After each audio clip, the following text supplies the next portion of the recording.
ప్రారంభమైనటువంటి ఈ యొక్క ఏకతా యాత్రలు నవంబర్ 25 వరకు కూడా దేశవ్యాప్తంగా యాత్రని ప్రతి జిల్లాలో కూడా నిర్వహించడం జరుగుతూ ఉంది. ఈరోజు చివరి రోజు ప్రతి జిల్లాలలో సర్దార్ వల్లభాయ్ పటేల్ గారి జయంతి ఉత్సవాలను ఏకతా మార్చుల ద్వారా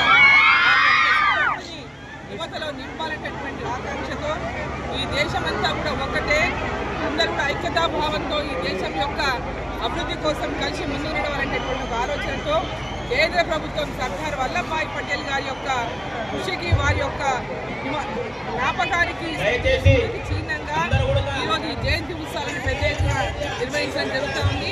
ఈరోజు మన మహబూబ్ నగర్ ఉమ్మడి జిల్లాలో కూడా మహబూబ్ నగర్లో 31 అక్టోబర్ రోజు పెద్ద ఎత్తున యాత్ర జరిగింది. ఆ తర్వాత నిన్న నారాయణపేటలో జరిగింది.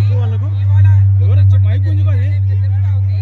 అదేవిధంగా చర్చలలో కూడా ఈ యాత్ర కొనసాగుతుందని చెప్పి సందర్భంగా తెలియజేస్తూ మరి యువత పెద్ద ఎత్తున మరి సర్దార్ వల్లభాయ్ పటేల్ గారి జీవితాన్ని స్ఫూర్తిగా తీసుకొని వారి దేశం కోసం ఏ విధంగా అయితే స్వతంత్రోద్యమంలో పాల్గొన్నారో, స్వతంత్రం తేవడంలో వారి కృషి గురించి కానీ మన దేశం స్వతంత్రం వచ్చిన తర్వాత కూడా మరి 564 పైగా సంస్థానాలను భారతదేశంలో విలీనం చేసి భారతదేశం అంతా ఒక్కటే అనేటటువంటి నిరూపించినటువంటి మరి నాయకుడు, మహానాయకుడు మరి సర్దార్ వల్లభాయ్ పటేల్ గారు.